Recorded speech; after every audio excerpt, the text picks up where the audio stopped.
Começou o Segue Papo Podcast, meu nome é Ricardo Miranda, está em tema de TBT. Vamos fazer a nossa retrospectiva do futebol de 2023, vamos lembrar aí das coisas maravilhosas que aconteceram e algumas tristezas também, né? E para isso, claro, eu não tô sozinho, eu vou relembrar desse maravilhoso ano com Guilherme Santana, que sofreu o ano inteiro. Perfeito.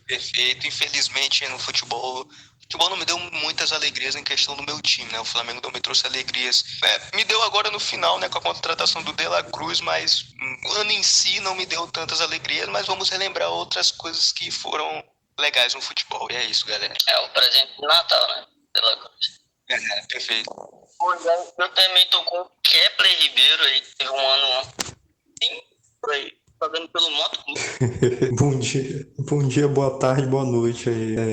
Graças a Deus o Moto Clube não me contratou e o Moto Clube começou em 2024 como no de 2023, né? Agora com a Série D, graças à desistência aí do outro time maranhense que não tinha condições de arcar com as custas aí da Série D 2024. Não é problema, assim, 2025, tenho certeza que vão ter Sampaio e Moto jogando a Série D junto. Que é o clássico. Desconjuro isso. Então vamos começar aqui o episódio. Para introduzir aqui, eu vou fazer uma pergunta. Guilherme, tu acha que o ano 2023 foi bom pro futebol?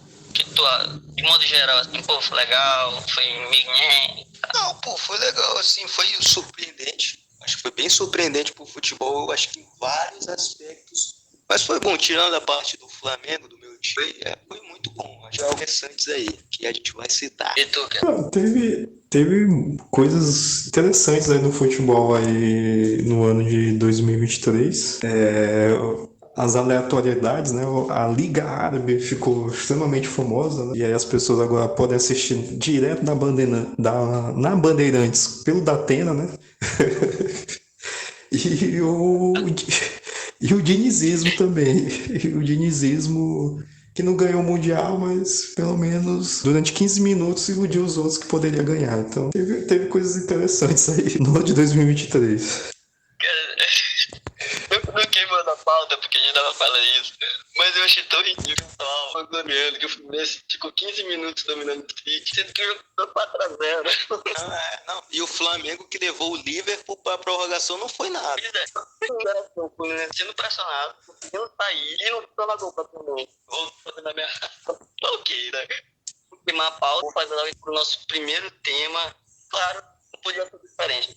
Vai começar com o Grêmio. Vamos falar de Luís Soares. É o melhor jogador de 2023. E aí eu vou perguntar pra Kepler.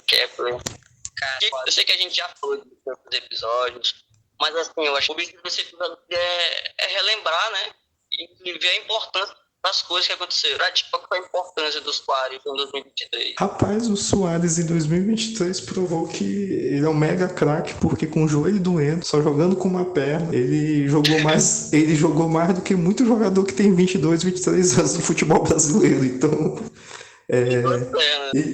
que tem as duas pernas tranquilas, sem operação e sem o sofrimento de jogar grama sintética. O Soares só mostrou. E detalhe, o Soares deve ter aumentado as arrecadações do Grêmio com venda de camisa, entendeu? Porque eu escutei algum jornalista, agora não me lembro, dizendo que via camisa do Grêmio, por exemplo, no Espírito Santo, que também não é grande coisa, porque se eu perguntar para vocês qual é o grande time do Espírito Santo, vocês não vão saber, mas eu falaria, mas vou deixar vocês na curiosidade para descobrir quais são os grandes times do Espírito Santo. Mas o Soares foi fundamental, cara, pro Grêmio esse ano. Então, se o Grêmio vai disputar a Libertadores de 2024 aí, bota 30% na conta do Soares, viu, cara?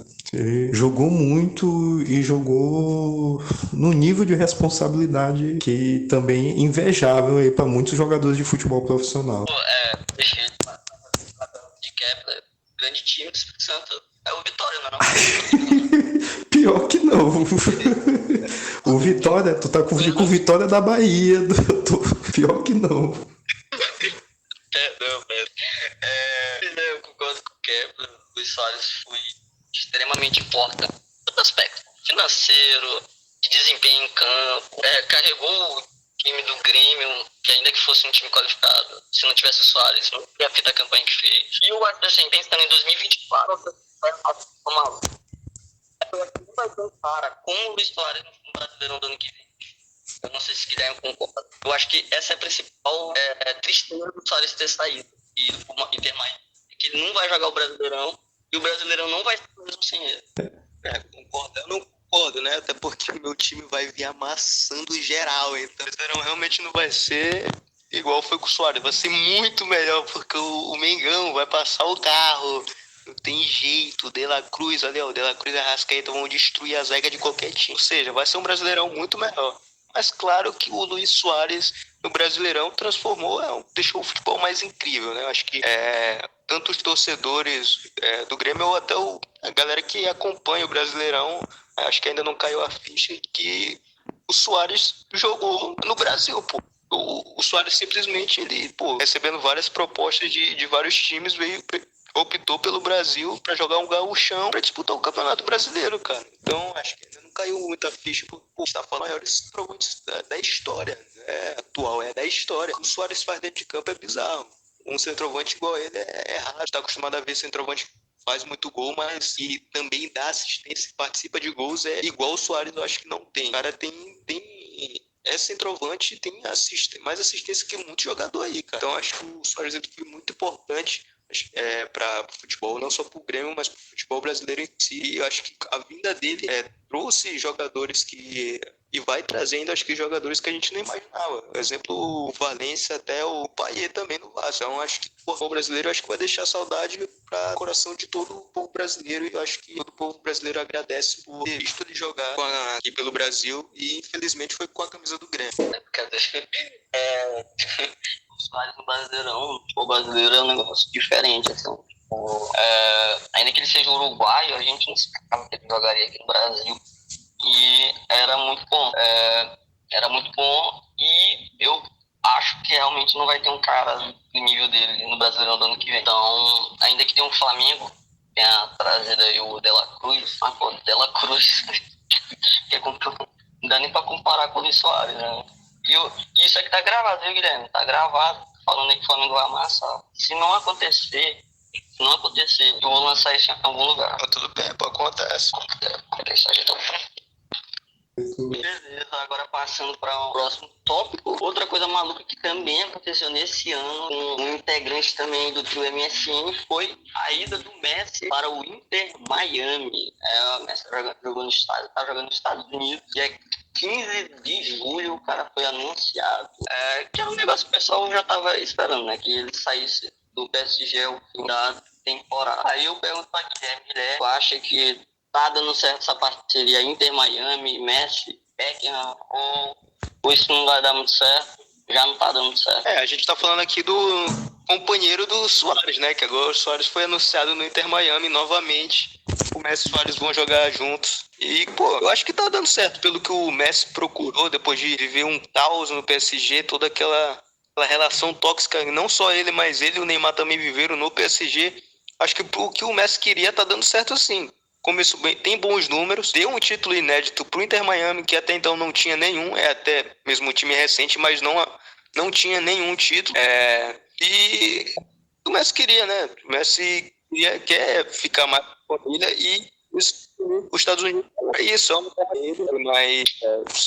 muito bom para ele, deu uma jogada muito inteligente de trazer o Messi, e acho que foi um campeonato aí, foi eliminado, mas eu acho que ele vai conseguir levar o Inter Miami mais longe, ainda mais porque o Beckham montou um bom time, o time dos ex-Barcelona, só faltou trazer o Iniesta para completar esse time. E assim, o Messi também chegou no Inter Miami numa época que o Inter Miami também tava mal, né? O Inter Miami, pra quem não sabe, não, ainda tá. Mas pra quem não sabe, a MLS não tem rebaixamento, mas mesmo assim são divididos em grupos. É igual o NBA, pra quem tá ligado. São 2 grupos e o Inter Miami acho que era o último colocado do grupo. Então o Messi já chegou num time ruim. Então o que ele fez foi dar uma identidade nova pro time e trazer pelo menos um título para a temporada do Inter Miami, que nem isso ele sonhava. Então, acho que o Messi, por mais que eu queria ver ele no Barcelona de novo, depois que saiu do PSG, infelizmente não foi possível, mas Assim, que ele, pela preferência dele, tá tudo certo, né? Não tem jeito. Mas ainda sonho dele voltar pro Barcelona e competir, né? É um campeonato mais forte e quem sabe até a Liga dos Campeões de novo. Mas é isso. O Inter Miami pertence ao grupo da Conferência Leste e terminou como o vice-lanterna. Saiu da lanterna e ficou pra vice-lanterna. Mas eu concordo na parte da identidade. Sem dúvida, o Messi ele conseguiu trazer isso pro Inter Miami. E não só ele, agora também tá lá o Jordi Alba, né? O Busquets. E agora o Luis Suárez. Só falta o Neymar. Mas aí o Neymar... só falta o Neymar pra formar esse time aí. E mais os outros caras aí, ó. Traz o Iniesta, traz o Xavi. Xavi deixa de ser jogador, vai jogar na MLS. Tira fora. Agora, Kepler. Messi tem contrato 2025. Ele vai terminar o contrato... Ele vai ter 38 anos. O que tu imagina que vai ser do futuro do Messi depois de acabar esse contrato? Tu acha que ele vem pro futebol sul-americano? Vai pro Barcelona? Rapaz, inclusive muitos jornalistas fazem essa pergunta, né? Se depois que terminar o contrato do Inter de Miami, ele viria pro New Old Boys e encerraria a carreira dele lá e tal. É uma incógnita, né? Porque, na verdade, muitos dizem que ele escolheu a MLS porque não é uma liga tão exigente, por exemplo. A Liga Árabe, hoje, por mais que o pessoal ainda tenha um certo preconceito, os jogos são mais competitivos do que da MLS, né? Da Major League Soccer. Então, lá, o Messi conseguiu isso, ajudou a criar uma identidade, né? Não só pro time lá nos Estados Unidos, mas internacionalmente, né? Porque os times da MLS que são conhecidos é o Los Angeles Galaxy, é o Seattle Sounders, que inclusive disputou o Mundial de Clubes ano passado, mas deu uma identidade pro Inter Miami. Mas eu acho que o Inter Miami é tipo a penúltima valsa antes da valsa final aí no encerramento da carreira. Eu não acho que ele volte pro Barcelona, até porque o Barcelona tá numa outra vibe, né? E não sei se ele encaixaria o Messi para tentar, tipo, último ano, encerramento dele. Mas eu acho que muito forte ou terminar no Inter Miami ou terminar aqui na Argentina mesmo, no clube que inclusive é de preferência dele, aí, o New Old Boys. Seu Guilherme, tu acha que o Messi vem pro Flamengo desse contrato? Acho que sim, né? Acho que apesar do Marcos Braz ser irresponsável e gostar de morder virilhas, eu acho que ele poderia sim trazer o Messi. Eu acho que já é bem acertado isso. Assim como ele já jogou no New Old Boys, né? Que tem como o vermelho e o preto. Então acho que quando ele vê o Flamengo, ele vai se identificar, vai ver ali os vizinhos, né, dele ali do Uruguai, o De La Cruz, o Arrasca, e pô, então ele vai se sentir à vontade ali, pô, não vai ser só brazuca e tal. Eu acho que ele vai se sentir incluído, sabe? Então acho que tá tudo certo para ele ir pro Flamengo, né? Então... E vai ter muito pagode, caipirinha e rock and roll também, né?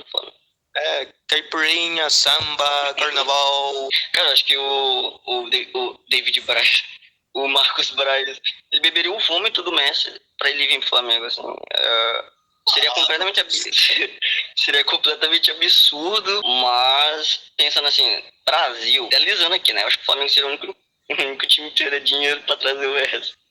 Mas nunca vai rolar, mas ok, né? Dá pra sonhar. Como diz a canção, né? Sonhar, mas um sonho impossível. Sonhar de graça. Outra coisa que também aconteceu com o Messi nesse ano foi a bola de ouro. O Messi ganhou a 8ª bola de ouro dele e provavelmente a última, né? Provavelmente sim, né? E é a bola de ouro fruto aí da Copa do Mundo, né? Pelo que ele jogou na Copa do Mundo. E sem palavras, porque o Messi foi merecedor dessas bolas de ouro. O pessoal pode falar o que quiser aí. Tem Copa do Mundo, tem agora a carreira acessa dele, Copa América e finalíssimo. Então, além dos títulos de clube, coroado com sucesso, entendeu? E fatalmente foi a última bola de ouro aí. E a partir dos próximos vai ser briga aí para decidir quem vai ser, porque dos atuais que estão nos campos da Europa, da América do Sul, a galera ainda tá ainda no nível 2.5, assim, futebolisticamente perto de Messi. Messi está no nível ali 1000 e por isso considerado o melhor jogador do século XXI, que eu achei muito legal, porque a galera falou, ó, de todos os tempos foi Pelé, e aí eles colocaram o outro jogador acima do Messi, o Maradona, e aí o Messi é como terceiro aí. Isso por gente séria, né? Não a galera lá da Inglaterra que considera Pelé o quarto melhor jogador da história, aí, na cabeça deles. O cara ganha três Peter Copas do Crouch. Mundo, o cara ganha três Não, Copas do Mundo, tá atrás do Messi que tem nada. uma. Então, só isso que eu tenho a dizer. É o que, Guilherme? A Inglaterra não sabe de nada. A única coisa que fizeram que, assim, que prestou mesmo foi só o futebol. E ainda assim perdeu pra gente porque o Brasil é considerado o país do futebol. Então, o máximo que fizeram foi só criar esse esporte maravilhoso. É dor de cotovelo, pô. É dor de cotovelo. É dor de cotovelo porque eles não sabem driblar. Sim. Pô, o cara que tem um Aí drible mais bonitinho. Aí Tá em casa. eles vão falar assim, pô, como é que a gente não sabe driblar se a gente tem o Sterling? Aí mesmo que é pra dar risada. Como que a gente não sabe driblar sendo que a gente tem um Grealish? Ué, a gente não sabe. No máximo que esses jogadores têm que ganha do Brasil é a panturrilha do Grealish e a bunda empinada do Sterling. Sterling. Ó, eu vou dar uma de Sormani, mas Sterling é muito ruim, velho. Eu sei que ele não é muito ruim, mas eu não gosto do Sterling, É velho. óbvio, cara. Acho que tu não precisa nem ser o Sormani pra falar esta verdade. Pô, mas ele não é muito ruim, mas ele tem momentos que tu duvida como é que ele tá no Chelsea, como é que ele jogou no City. Bom, que não vamos entrar aí no Sterling, né? Porque ele não fez nada de muito relevante. E. Eu não perguntei pra Guilherme, tu acha que a bola de ouro foi merecida do Messi? Claro, pô, claro. Sempre é merecido. Quando tiver Messi no futebol, sempre é merecido ele vencer esse tipo de premiação. Eu acho que serviu pra coroar. Pode sim, eu acho que ter sido a última dele. Mas se foi pelo que ele fez na Copa, foi muito merecido. E serviu pra coroar a carreira dele, né, cara? Serviu pra coroar a carreira dele. E isso, cara, acho que merece. Sou fã do Messi. Isso aqui já falei, já. Acho que mereceu sim. E assim, foi o que ele falou, pô, o Haaland mereceu vencer e vai vencer, pô. Se continuar nesse futebol dele, claramente vai vencer. O Mbappé vai vencer. Até porque o Messi e o Cristiano Ronaldo vão sair de cena, vão se aposentar, infelizmente. Mas os caras vão ter tempo pra ganhar. No ano tem várias premiações, cara. Então, pô, eles vão ganhar premiação aberta. Exatamente. Pois, se 2023 aí vai ser lembrado como o ano aí da última bola de ouro do Messi, né? Um cara que tá chegando na fase final da carreira com muita dignidade. 2023 também vai ser lembrado pela derrocada da carreira de um cara chamado Neymar, que a gente tinha muita expectativa, porque no dia 15 de agosto, o cara ele simplesmente encerrou a carreira dele e decidiu ir pro Al Hilal. Aí nessa leva aí de grandes jogadores europeus, indo pro Sauditão, né? E aí eu vou perguntar pra Kepler. Kepler que gosta muito do Neymar, né? Ele já deixou isso muito claro. Tu concorda comigo, assim, que 2023 vai ser lembrado como o ano do fim da carreira do Neymar? Eu acho que ele não tem salvação. Rapaz, eu concordo. Ele já tava no clima de ex-jogador, né? E depois dessa contusão aí, pra mim já fim de carreira pra ele lá. E é até engraçado, porque o Al Hilal sem o Neymar tá liderando lá o Campeonato Saudita, né? Isso é engraçado.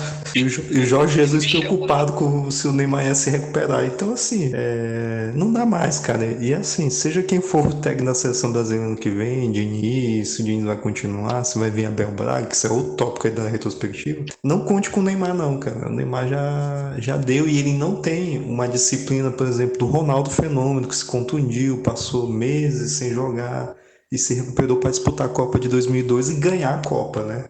Aí é um nível de disciplina que o Neymar não tem. Então pode colocar aí que a carreira de Neymar em 2023 profissionalmente está encerrada. É exatamente assim. O encerramento que a gente fala é da expectativa que se tinha em relação a ele. Porque, claro, o Neymar tem 32 anos? Não lembro direito, acho que é 32, né? Depois que terminou o contrato com o Hilal, ele obviamente... óbvio é uma palavra muito forte, né? Porque ele pode fazer qualquer coisa. Mas ele ainda vai ter mercado em outros países, né? Sei lá, MLS, ou até mesmo, quem sabe, vir pro Brasil, Flamengo, Palmeiras,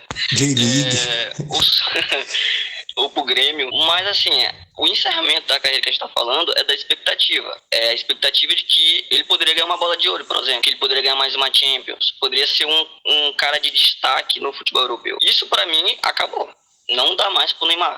Todo esse tempo que a gente ficou esperando, é só uma questão de tempo o Neymar ganhar a bola de ouro, não vai rolar mais, tá ligado? Assim, pra mim acabou e eu acho que o Guilherme também concorda. Né? Colocando palavra na minha boca agora, irmão? Tá fazendo visão agora? Tá prevendo agora? É claro, pô. A gente já falou disso. Não, eu não falei.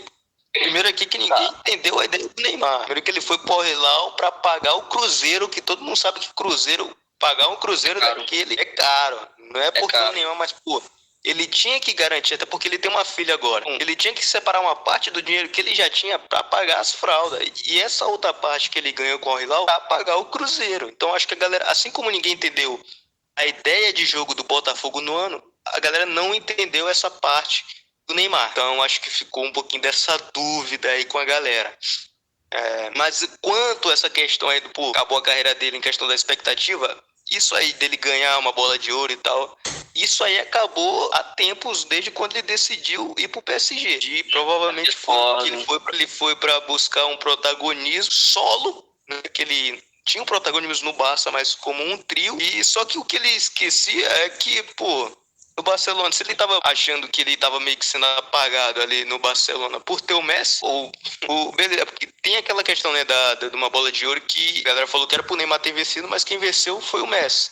Assim, claro que o Neymar merecia vencer, mas o Messi também não fez uma temporada decepcionante pra não vencer. Assim, pô, o trio inteiro era lembrado ali. Então, eu acho que o Neymar ele foi em busca de um protagonismo solo, tudo bem, mas escolheu o time errado. Achou que poderia ter feito isso no PSG, não deu. Então, a partir dali, ele já acabou com a expectativa de qualquer um. E tinha a chance de recuperar isso depois que ele saiu do PSG, ou até antes, que ele insistia em acabar com a carreira dele renovando com o PSG. É quando finalmente ele encerra o contrato e poderia, né, voltar a criar uma expectativa pra galera e tal, de voltar até pro Barcelona, que estava sendo ventilado, não foi pro Al-Hilal, caiu nessa onda do futebol árabe, e é isso.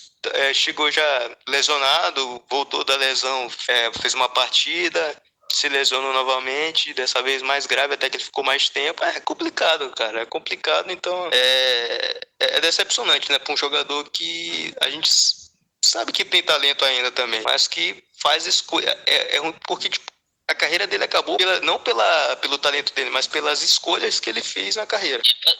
Essa frase foi de impacto. Eu gostei. Agora fiquei até arrepiado aqui, porque mas eu concordo, Sormani. Eu acho que concordo, PVC. Eu realmente acho que a carreira dele acabou, né, metaforicamente, por conta das decisões dele. Mas eu acho assim que, tipo, eu acho que em algumas temporadas, sim, a gente sonhou de que ele ganharia, que ele seria esse protagonista do PSG, ganhando, cara, a Champions League. Só que, tipo, desde o começo, de fato, tá errado. Assim, a ideia era de que ele fosse para ser o protagonista aqui. Mas não só isso, mas fazer com que uma liga ganhasse um outro prestígio e se confundia com isso com uma melhoria técnica das equipes, com uma melhoria de forma geral, e não só do PSG. Mas o que aconteceu foi, só o PSG continuou ganhando a Liga Ian, com, sei lá, o Lille fazendo isso, interrompendo essa sequência, né? E as outras equipes sendo medíocres, assim, até mesmo aquelas que são bem geridas, não conseguem bater de frente com o PSG. O que enfraquece o campeonato, porque é só um ganhando. Então, o objetivo de que o Neymar, ele ganhasse uma Champions League e fizesse com que a Liga melhorasse por conta disso, não aconteceu. Então, foram 2 desastres que eu imagino que deve ser um peso, assim, para a cabeça do Neymar. Claro, não fazendo nenhuma análise psicológica do Neymar, eu acho que isso pesa muito nele aí. Esse fato de ter se criado uma expectativa, muita expectativa, e ele não ter correspondido. E nem acho que vai corresponder mais. Aí, pô, ele poderia ter feito... Beleza, ele quis ir... Todo mundo... Claro, todo jogador quer ser protagonista de um time. Isso não tá errado da parte dele. Pô, ele fez história com o Barcelona e não tá errado ele ter ido pro PSG querer ser protagonista, até mesmo. Foi até elegante, né, pô, tipo... Foi mais também a questão do dinheiro, claro, foi, né, pagaram... caro, muito caro nele, e pra época, pô, foi merecido. Ele foi pra uma liga mais fraca, foi pra ser protagonista do PSG, mas faltou um pouco de mais de estratégia, de, pô, não fazer, chegar a certo ponto, não fazer um contrato tão longo e chegar a certo ponto, pô, chegar e falar, ser humilde e falar, pô, não deu certo, vou pra um futebol mais competitivo, vou pra outros ares, sabe? Pô, mas não, ele foi cada vez mais estendendo o contrato e só se afundando ainda mais. As lesões acabaram com ele e essas decisões acabaram com ele. Então faltou mais essa questão dessa inteligência, essa estratégia de, pô, ter humildade de falar, pô, de acabar o contrato ali, sabe? Então faltou isso aí também da parte dele. Acabou também que nem sendo, talvez, o protagonista principal. É porque quem foi o Mbappé, infelizmente. né? Infelizmente foi o Mbappé, ele fez até muito mais. A Champions, beleza, o Neymar deitou na Champions que ele chegou na final, mas não deu, cara. Foi só isso também. Até porque ganhar uma Ligue 1, ganhar um campeonato francês não é demérito de um jogador. E de fato, ele passou assim, de diferente. E eu tenho certeza que essas decisões ruins foram influenciadas pelo pai dele, que, nossa, eu não confiaria nem que ele gerenciasse o Seguimar, entendeu? Mas também não foi só o pai do Neymar. Provavelmente Kepler estava por trás disso e conseguiu induzir o pai do Neymar a induzir o Neymar a poder estar na cagada. A gente teve que revelar aqui, cara. Com certeza, fiz uma ligação lá e mostrei lá as estatísticas da MLS do Sauditão e o Sauditão é o futuro. Agora, vocês querem... Eu quero falar rapidamente do Sauditão, porque tem bastante assunto ainda, mas tentar ser breve. Vamos tentar ser breve, foi o tema pra cacete. Hoje ele tá com uma boquinha suja hoje, galera. Peço perdão. Não, essa questão do Sauditão foi talvez uma das coisas mais surpreendentes que teve no ano, né? Esse impacto todo que do nada começou a ir vários jogadores são craques pro futebol árabe. Começou pelo Cristiano Ronaldo, que deu início a essa onda, chegou lá, contrato no Al Nassr, e do nada o Sauditão começou a investir, começou a levar levar o Mané, e tinha espaço ainda no futebol europeu, na minha visão.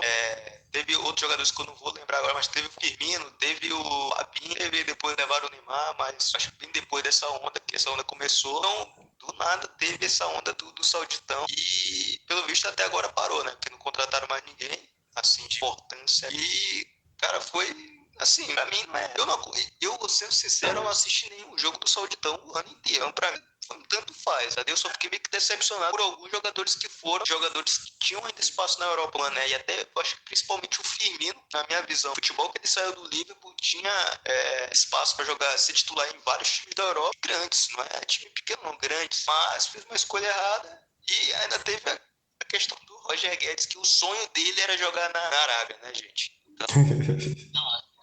Ele tinha um sonho de jogar na China, na Arábia. Pô, se começar a rolar dinheiro ali também na África, provavelmente ele vai também querer jogar, sei lá, no Campeonato do Egito. O sonho dele. Desde moleque, eu sonho desde moleque, pô, jogar no Egito, que fica na Ásia. Nem o Salah tá jogando lá, nem o Salah, pois é. O Salah que inclusive, com certeza, já foi sondado pelo futebol. Acho que não vai não. Com certeza, acho que vai.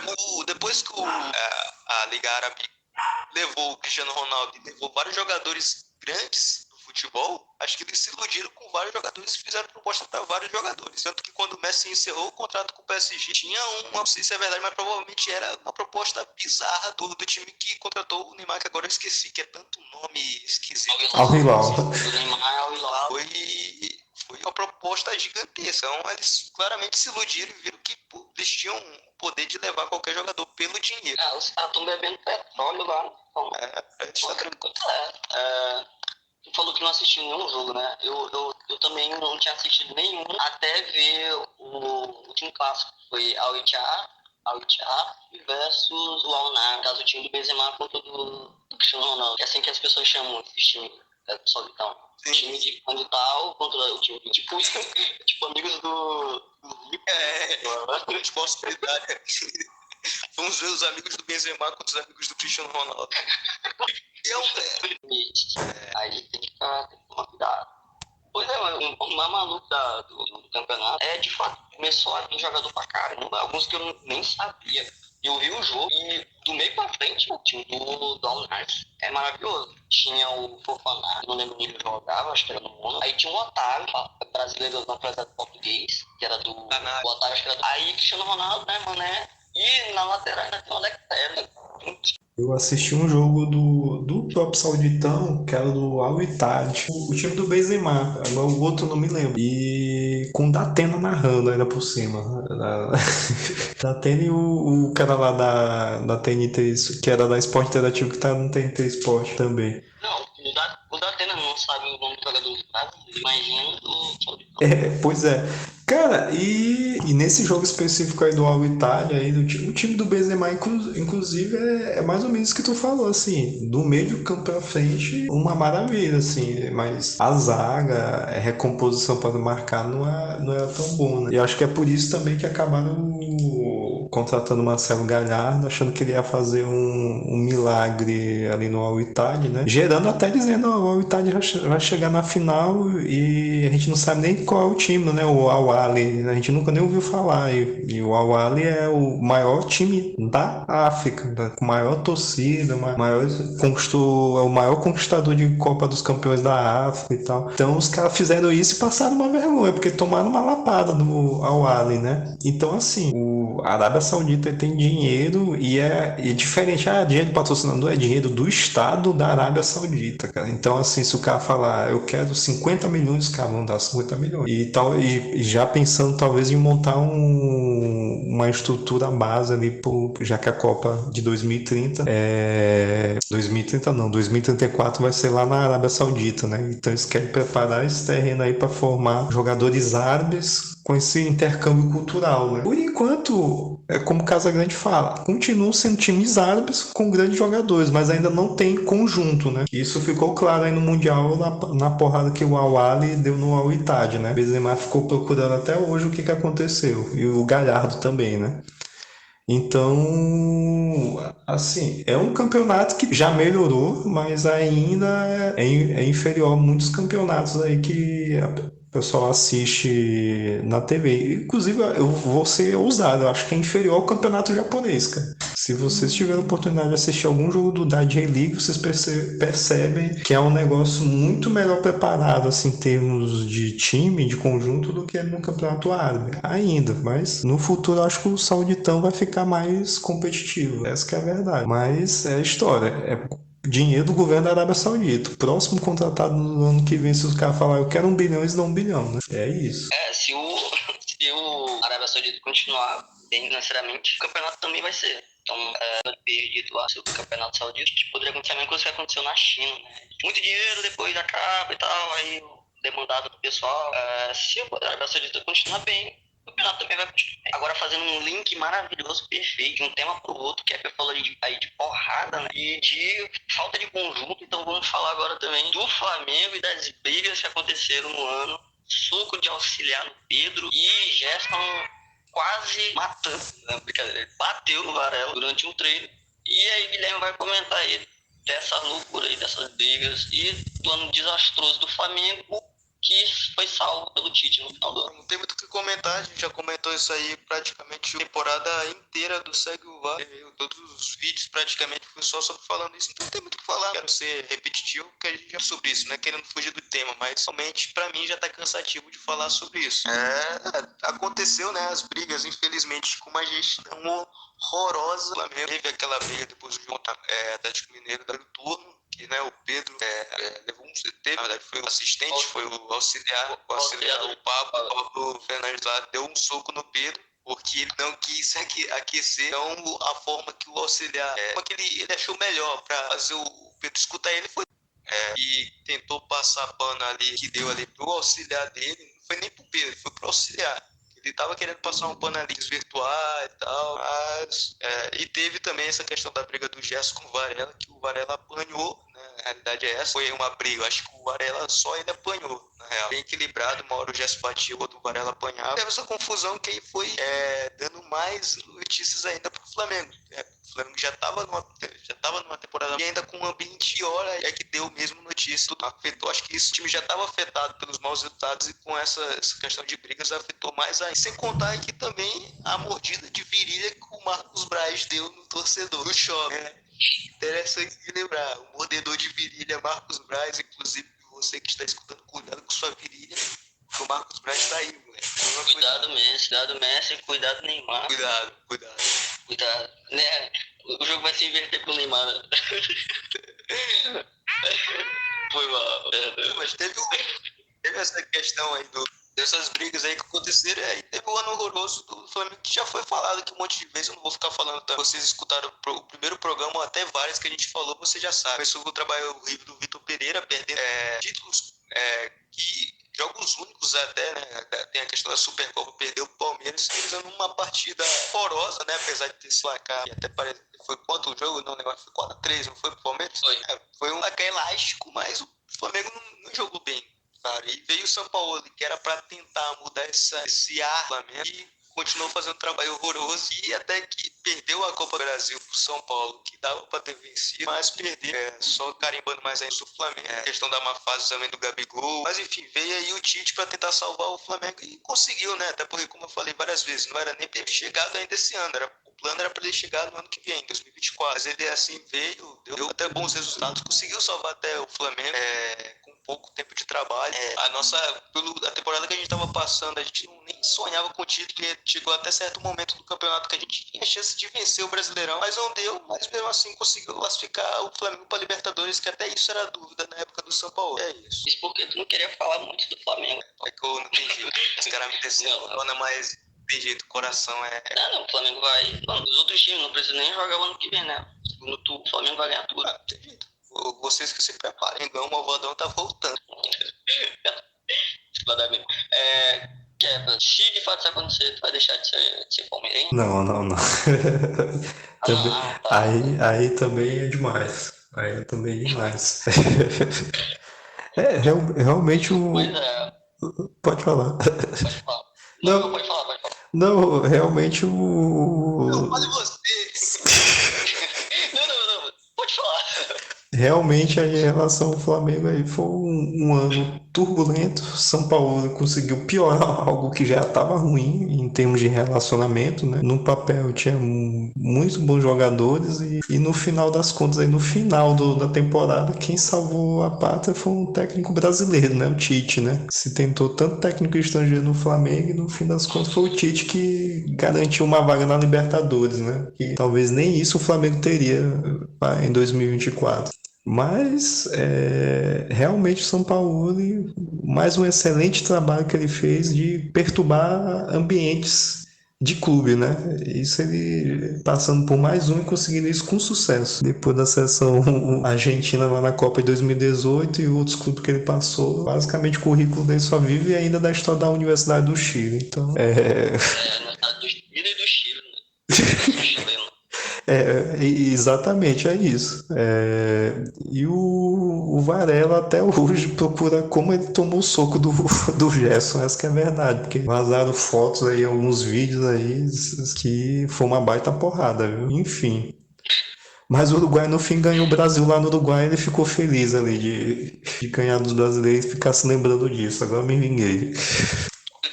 Foi muita vez. Não vou falar muito do Flamengo, né? Que eu já falei em quase todos os episódios. Pelo menos uns 3 são sobre o Flamengo e em outros o Flamengo é citado. Então, eu Três da Field, né? verdade. Então, parabéns ao Flamengo pelo ano horrível e provavelmente vai ter um ano melhor em 2024 com o Tite e esse super elenco, né? De novo. Assim, eu não espero, mas ok. Vou torcer para que perca, que é o natural.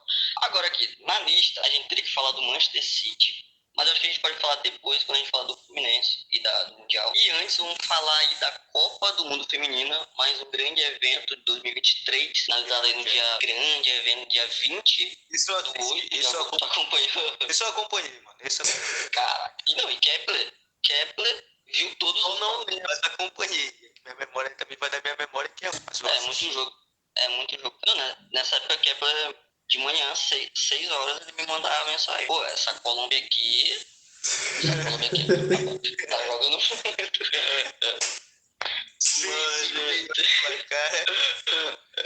Mas é isso, Kepler. O que tu tem a falar desse grande evento que bateu alguns recordes de audiência, né? Graças muito da minha casa TV aqui no Brasil. Que foi um baita de um evento que eu não acompanhei muito, mas eu curti. Kepler tem mais propriedade pra falar.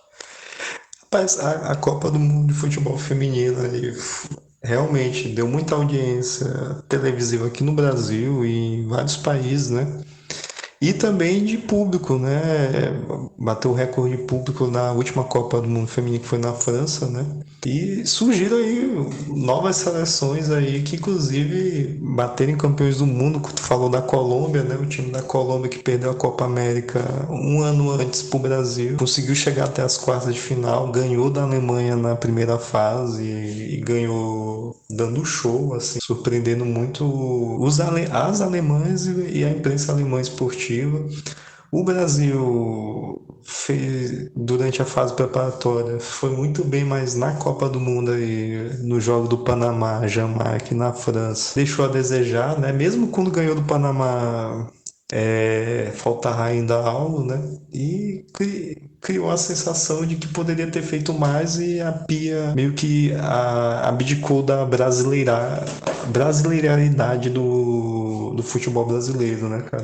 Da ginga, né, como os estrangeiros falam. E isso custou uma eliminação em primeira fase que não acontecia há muito tempo no futebol feminino. Mas, cara, e ajudou também o futebol brasileiro em termos de campeonato brasileiro, a Supercopa do Brasil de futebol feminino, a CBF, por causa da Copa do Mundo, aumentou as premiações, né? E o que ajudou também a aumentar o público, mas ainda é um negócio que ainda tem que ser expandido aqui no Brasil, né? Tanto em praticantes como em investimento, né? Hoje o grande polo investidor do futebol feminino é São Paulo, né? E a Espanha acabou ganhando a Copa do Mundo de Futebol Feminino e assim, num investimento que eles passaram 10 anos investindo no futebol feminino e colheram frutos, né? Ganharam a Copa do Mundo, não era considerada uma das favoritas, né? Essa que é a verdade. Perdeu inclusive para o Japão na primeira fase, tomando uma goleada, mas conseguiu se recuperar e avançar e conquistar o título, né? No investimento de 10 anos, né? Se vocês procuram ali década de 90, não existe futebol feminino na Espanha, assim, profissionalmente. O negócio começa de 2006 para cá, né?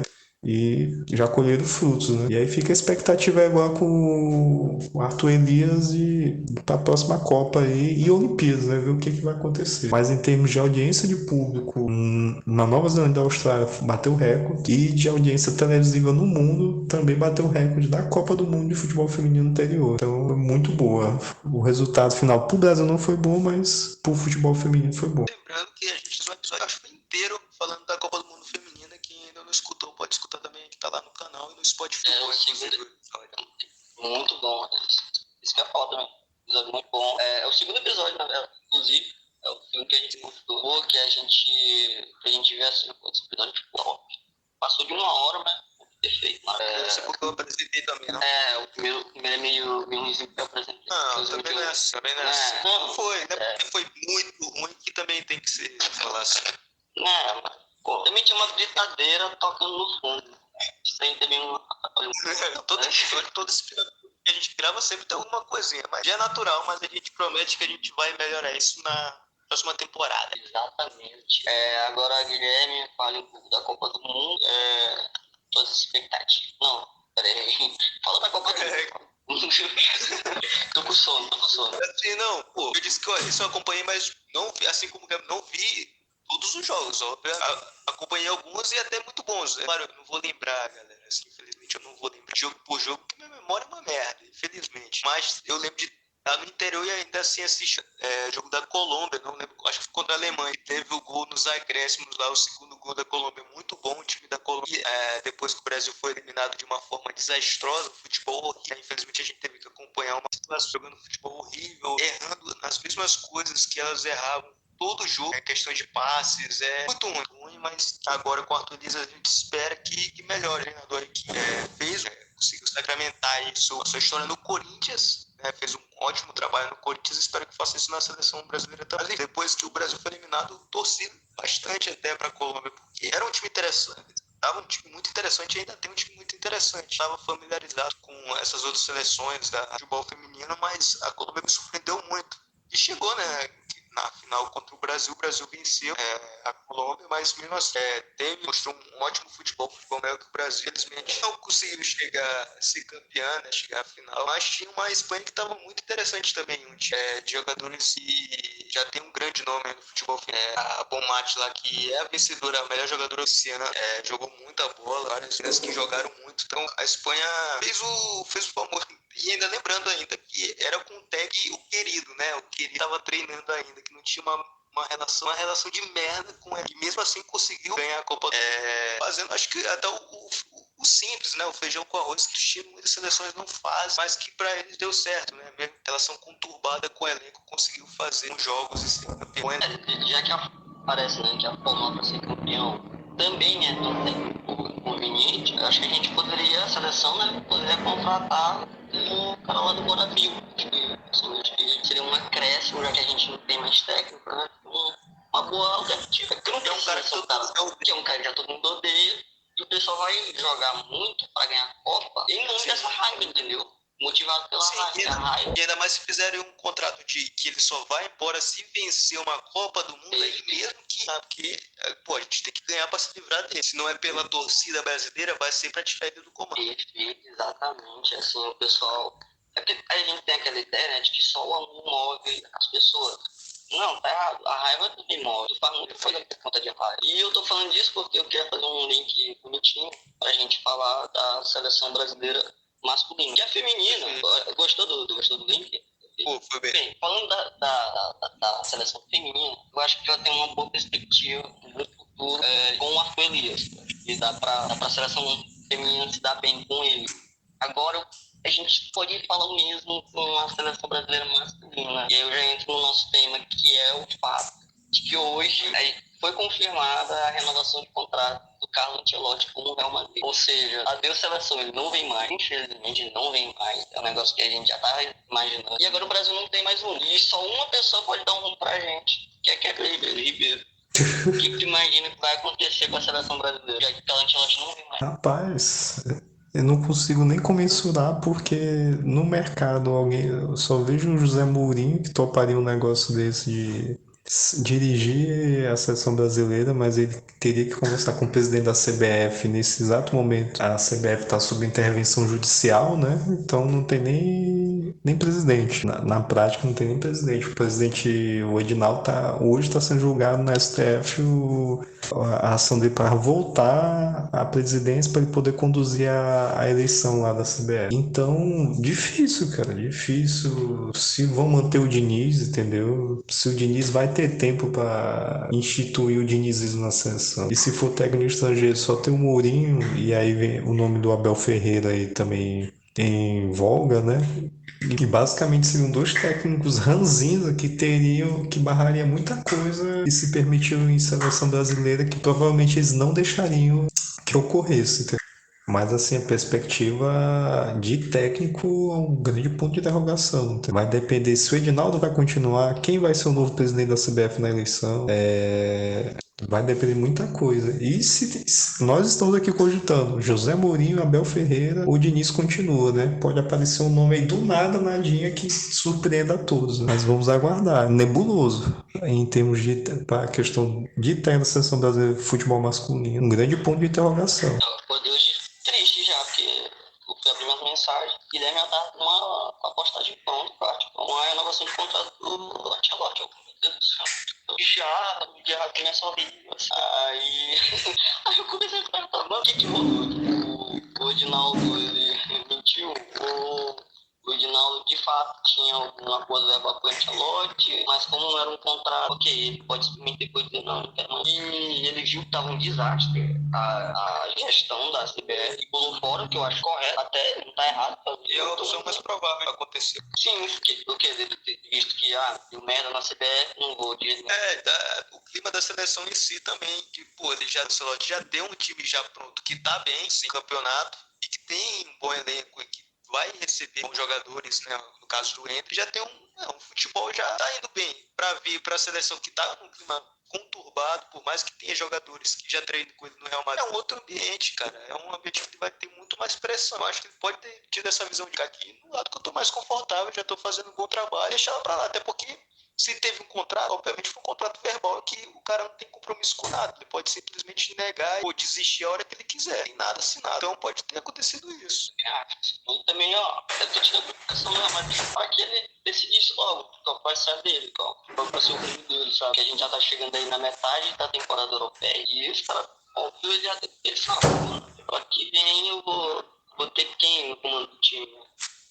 E, assim, eu não acho que foi errado de forma alguma o Ancelotti tomar essa decisão. Acho que isso é. O problema pra mim é que eu não imagino que o José Mourinho também venha. Acho que ele vai pensar mesmo. Ele tá estável lá na Roma, que é a equipe que ele treina. E ainda que a seleção defina, a CBF defina quem vai ser o presidente, acho que ainda assim ele, Mourinho, então, sei lá, tava ventilando até o Jorge Jesus, que sempre falaram, Jorge Jesus. Eu não acho que esses caras vão sair do conforto dele pra treinar a seleção, sabe? Acho que esse é o maior problema. Não vem esses caras, vai ter que ir atrás de um outro. Pô, mas Sabe? aí tem outra visão dessa questão aí, do caso do José Mourinho, já tem outra visão, pô, tipo, assim, só falando aqui que, pô, nisso tudo, né, essa história toda, que passou vergonha foi o presidente, né, da CBF, a CBF em si, que cravou, o tempo todo cravou, não, o Ancelotti vem, e o Ancelotti tá dando certeza de que realmente viria. Ele sempre falava, eu ainda tenho contrato com o Real Madrid, ele não estava errado, ele tinha contrato com o Real Madrid, e a galera, né, ficava, pô, ansiosa, porque o presidente, se o presidente da CBF tá falando que vem, o cara tá falando que não vem, então uma coisa errada aí. Então, nisso tudo, quem passou vergonha foi muito a CBF, foi o presidente de ter gravado algo que claramente não estava certo. E a resposta foi dada hoje, com a renovação do Ancelotti. E, cara, essa questão do José Mourinho, eu não acho que seria difícil. Assim, na minha tem uma parte que é difícil dele vir muito por conta da CBF do que por ele. Eu acho que ele não teria esse problema de, se realmente acontecer isso do Ancelotti não desistir de vir por conta do clima, do ambiente meio que conturbado da seleção, eu acho que isso não se refere muito ao caso do José Mourinho, que ele não teria esse problema. Um cara que já treinou vários times da Europa, venceu um título inédito com a Roma, por mais que ele esteja estável lá, eu acho que ele, na cabeça dele, ele ia querer pegar uma seleção que nem é a seleção do país dele, sabe? Uma seleção diferente. Eu acho que ele veria assim com tranquilidade, porém eu acho que acaba com esse sonho é a questão da CBF deixa de chegar, porque ele vai chegar. Porém, é um cara muito forte, chegar e vai acabar essa mamata aí dos empresários de convocar só os jogadores que eles querem. José Mourinho não vai querer isso. José Mourinho vai chegar para botar a banca para ser vencedor, para ganhar um título com a seleção. Acho que o José Mourinho não teria sorte dele.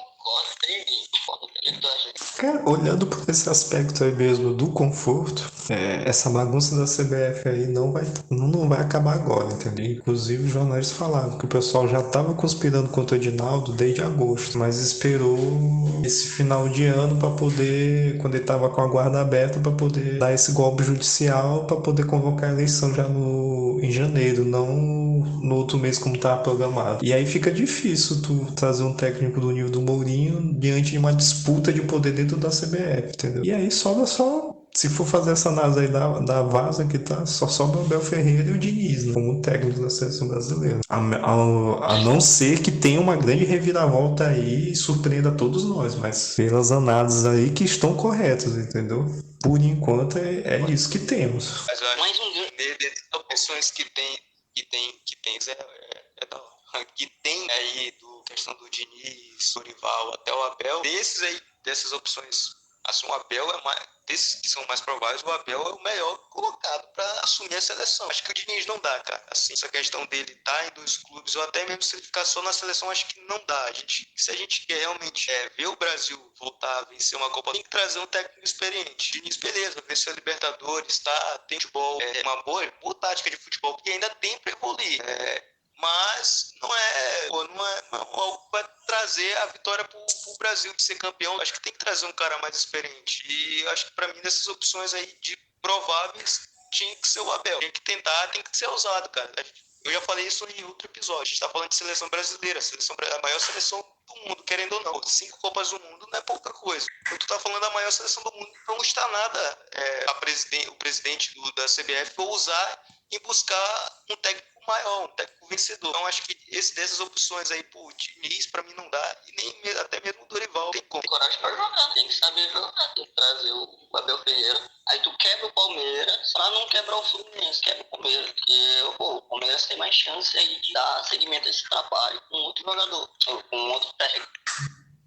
Agora o Fluminense eu já acho que sentiria mais aí a saída do Fernando Diniz. E eu tô sentindo o cheiro de mais um link para falar de outro tema, que é do Fluminense. Na verdade, que não vamos nem se prolongar muito, porque a gente fez um episódio sobre o Fluminense, em detalhou aí o ano do time.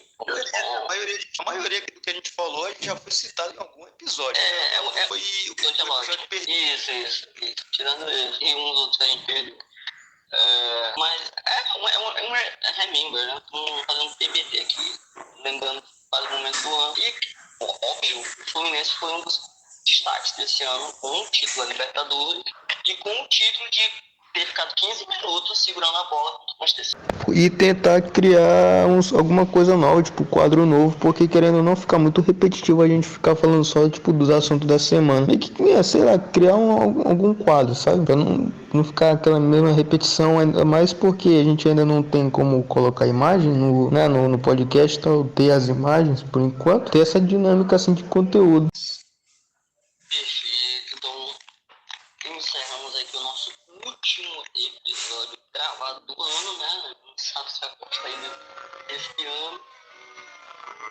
Se não for ainda esse ano, vai ser no início do próximo. Então, aguarde. Quando vai postar esse episódio, inclusive, mandem nos comentários aí, galera, o currículo de vocês, que a gente vai fazer uma seleção de editores aí, quem quiser fazer parte aí do canal. Valeu? Vamos fazer uma seleção. Assim como eu estou fazendo uma campanha, um celular para Ricardo, estamos fazendo uma campanha do Segubá, um editor para o Segubá. Então, se vocês querem fazer parte do projeto, mandem o currículo de vocês. Assim, é característico, final de ano, o pessoal fazer a tal das resoluções. Ah, eu quero fazer isso aqui diferente do 2024. Pô, pensando no Segubá, essa é uma das nossas metas, resoluções. Ter um novo editor e, claro, melhorar a nossa estrutura, que não tá precária. Agora vamos... Eu tô sempre Então vamos para os últimos saldos do ano. Kepler Ribeiro, para quem vai ter o último saldo. Meu último salve do ano vai pro pessoal lá de Kharkiv, na Ucrânia, e também pro pessoal do Urawa Reds, de novo. É repetido, porque eles foram considerados a torcida mais animada do Mundial de Clubes 2023. Então, é o prêmio máximo para a torcida japonesa, essa animação, porque eles sabem, todo campeonato mundial que eles participam sempre termina do mesmo jeito, derrotados.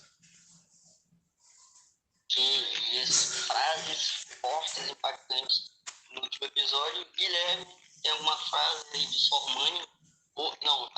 Tem uma frase de Sormani e tua última salve. Não.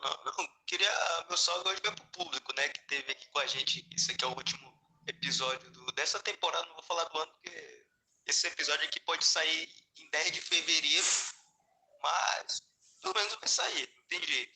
Agradecer aí a galera que acompanhou, né, foi muito bom fazer esse podcast, né, eu não imaginava nem fazer um podcast, ainda mais de futebol, mas gostei muito, espero que esse projeto continue por muito tempo. É isso, galera, só agradecer aí a moral que vocês deram aí nos vídeos. E continue seguindo a gente no YouTube, no Spotify, no Instagram. E é isso, tamo junto.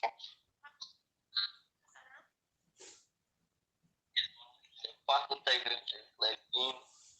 Pois é isso, pessoal. Encerramos aqui 17 episódios. 17. Sem contar os perdidos e regravados. Então foi um ano maravilhoso, muito bom. Também não esperava que faria um podcast. Tô fazendo e tá sendo maravilhoso. É isso, galera. Falou.